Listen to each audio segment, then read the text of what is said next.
한국수산업경영인중앙연합회가 지난 6일 후쿠시마 원전 오염수 방류와 관련해 국회와 국민에 대한 호소문을 발표했습니다.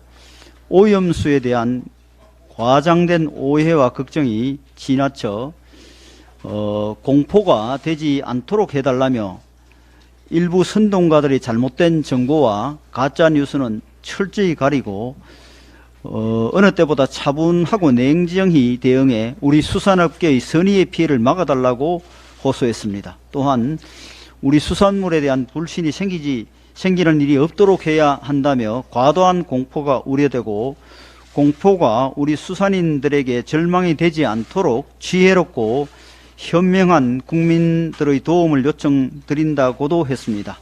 후쿠시마 오염수 방류에 대한 국민의 우려는 너무나 당연합니다. 하지만 지금 민주당과 좌파 진영은 이러한 국민의 우려를 악용해 온갖 괴담과 가짜 뉴스를 쏟아내고 있습니다.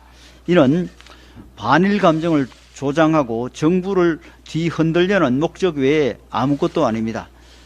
심지어 어제는 이재명 대표가 중국 대사와 면담을 갖고 후쿠시마 오염수 방류에 대한 공동 대응을 논의했다고 합니다. 한마디로 터무니없는 일입니다. 중국의 55기 원전은 대부분 우리 서해와 맞닿아 있는 중국 동쪽 연안에 몰려 있고 여기서 배출되는 삼중수소의 양은 후쿠시마 배출량의 50배에 이릅니다. 후쿠시마 방류수가 4, 5년 뒤 한국 해역에 도착할 때가 되면 삼중수소는 17만 분의 1로 희석될 것이라고 합니다. 그렇다면 민주당은 일본보다 중국에 먼저 대책을 요구해야 할 것입니다. 민주당이 괴담과 가짜 뉴스를 쏟아내고 중국 대사까지 끌어들여 쇼를 벌이는 것은 돈봉투 게이트와 코인 게이트에서 국민의 시선을 돌리려는 정략일 것입니다. 민주당의 무책임한 선동정치와 공포 마케팅에 수산업계가 이미 피해를 입고 있습니다. 천일염의 경우 2달 새에 가격이 40% 폭등하고 일부 사재기 현상도 벌어지고 있습니다. 괴담과 가짜뉴스의 피해는 결국 온 국민에게로 확산될 것입니다. 우리 국민들은 광우병 괴담과 사드 전자파 괴담이 얼마나 황당한 거짓말이었는지 잘 기억하고 있습니다.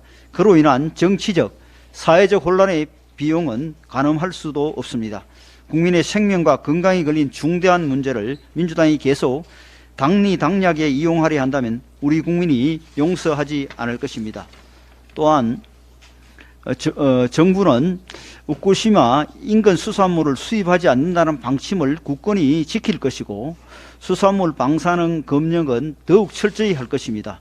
또한 IAEA 최종 결과 보고서에서 방류에 문제가 있다고 밝혀지면 당연히 방류를 반대할 것이며 우리 연구진의 조사 결과에서도 문제점이 발견되면 일본 측에 추가 안전 조치를 요구할 것입니다.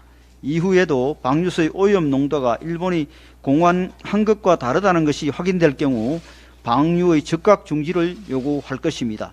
정부의 방침이 확고한 만큼 지금 우리 국회가 해야 할 일은 괴담과 가짜뉴스를 제거하고 과학적 진실만을 가려내어 보다 정확한 대책을 세우고 국민을 안심시키는 것입니다.